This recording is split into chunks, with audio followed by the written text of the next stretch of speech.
My name, my age, my height, my size.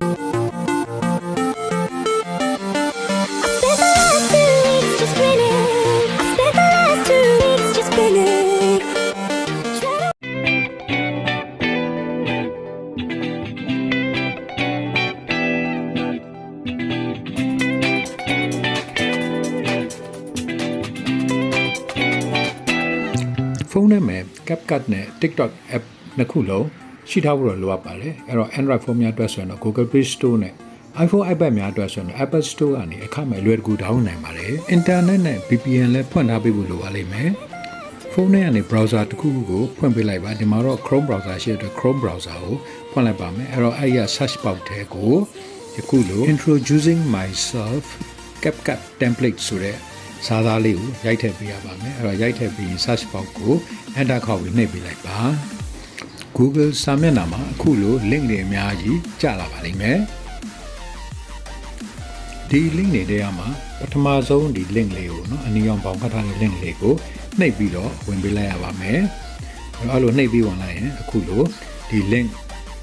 သက်ဆိုင်ရာ link စာမျက်နှာလေးပွင့်လာပါလိမ့်မယ်အဲ့တော့အောက်ကိုဆင်းသွားလိုက်ပါအဲ့တော့အောက်ဆင်းသွားပြီးရင်အခုလို introducing myself ဆိုတဲ့ဒီအကွက်လေးမှာတစ်ခါထပ်ပြီးတော့နှိပ်ပေးရပါမယ်ပြီးရင်အောက်ကိုဆက်ပြီးဆင်းသွားပါအဲ့မှာ use template in CapCut ဆိုတဲ့အနီရောင်ဘောင်လေးနဲ့စာတန်းလေးတွေ့တဲ့အထိကိုကျွန်တော်အောက်ကိုဆင်းသွားမှာဖြစ်ပါတယ်ဒီအနီရောင်၄တောင်ကွက်လေးအောက်မှာ CapCut ဒီ template ကိုဘယ်လိုအသုံးပြုရမလဲဘယ်လို down ရမလဲ template အသုံးပြုပုံအစစ်စစ်ကိုဖော်ပြပေးထားပါတယ်အဲ့တော့အဲ့ဒီမှာ introducing myself ဆိုတဲ့အပြရောင်စာတန်းလေးကိုနှိပ်ပေးလိုက်ပါအခုလိုဗီဒီယိုဒီ template ဗီဒီယိုလေးပေါ်လာပါလိမ့်မယ်အဲ့တော့အဲ့ဒီမှာ use template in CapCut ဆိုတဲ့ဒီအနီရောင်ဘောင်မှာရှိတဲ့စာတန်းကိုနောက်တစ်ကြိမ်ထပ်ပြီးနှိပ်ပေးရပါလိမ့်မယ်အဲ့ဒါလိုနှိပ်ပေးလိုက်ပြီဆိုတာနဲ့ CapCut ရဲ့ template စာမျက်နှာထဲမှာလာပြီးတော့ထပ်ပြီးပေါ်လာပါလိမ့်မယ်အဲ့ဒီမှာအစိမ်းရောင် use template ဆိုတာကိုကျွန်တော်နှိပ်ပေးရပါမယ်ဖုန်းထဲကနေပြီးတော့မိမိထည့်လို့တဲ့ပုံကိုရွေးပြီးထည့်ပေးလိုက်မယ်ပြီးရင်အောက်တောက်ကပုံကို edit လုပ်ဖို့မျှပြတဲ့နေရာကိုနှိပ်ပေးလိုက်ပါအဲ့တော့ profile ပုံကိုဘယ်လိုပေါ်စေချင်လဲမျက်နှာအနီးကလိုချင်တော့ဒီပုံကိုချဲ့ပြီးတော့ဆွဲထည့်ပေးရပါမယ်အဲ့တော့ချဲ့ပြီးတော့ကိုလိုတဲ့အနေအထားကိုဒီမှာပုံစံချပေးလိုက်ပါဒီဘောင်ကွက်ထဲမှာရွေးပေးလိုက်ပါပြီးပြီဆိုရင်တော့အောက်က confirm ကိုနှိပ်ပေးလိုက်ပြီးရင်တော့ next ကိုထပ်နှိပ်ပေးရပါမယ် CapCut ရဲ့ template စာမျက်နှာစီကို edit လုပ်နိုင်ဖို့အလိုလျောက်ရောက်ရှိသွားပါတယ်မိမိရဲ့နာမည်ပြင်ရေးဖို့ရန် edit 1ကိုနှိပ်လိုက်ပါပြီးလို့ရှိရင်ဒီမှာကျွန်တော်CHERRY cherry ဆိုပြီးရိုက်ပြီးတော့ဒန်းတော့နှိပ်ပြလိုက်ပါဒါဆိုရင် cherry နာမည်ပြောင်းသွားပြီနောက်တစ်ခါအသက်ရေးဖို့အတွက်ကို edit 2ကိုနှိပ်ပြလိုက်ပါဒီမှာအသက်ကိုခန့်မှန်းကျွန်တော်23နှစ်ရေးလိုက်ပါမယ်23ရေးလိုက်ပါမယ်เนาะပြီးရင်ဒန်းနှိပ်လိုက်ပါနောက်တစ်ခါ edit number 3နှစ်သက်အရာကိုကျွန်တော် pink ဆိုတဲ့ပိုင်းအောင်နေရာမှာ red red ဆိုပြီးပြင်လိုက်ပါမယ်ပြီးရင်ဒန်းနှိပ်လိုက်ပါမယ်တစ်ခါ number 4 edit မှာအရက်အမြင့်ကိုတော့150ဘဲเนาะစင်တီမီတာပဲထားလိုက်ပါမယ်နောက်တစ်ခါ number 4ကတော့ရာသီခွင်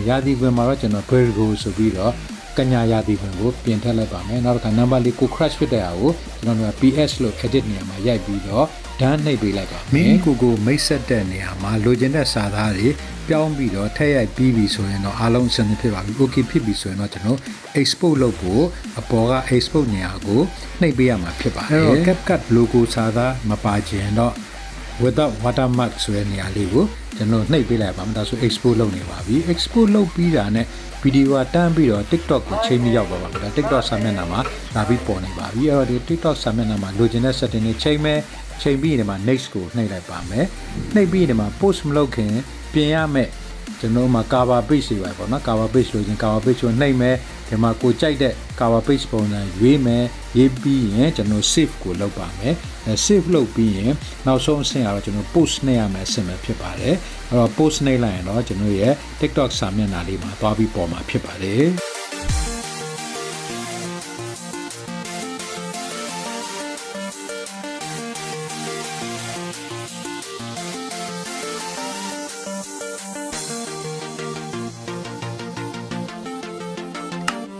ပြီးတော့ပြီဆိုရင်တော့ done ကိုနှိပ်ပြလိုက်ပါဖုန်းထဲမှာ save ထားပေးပါလိမ့်မယ်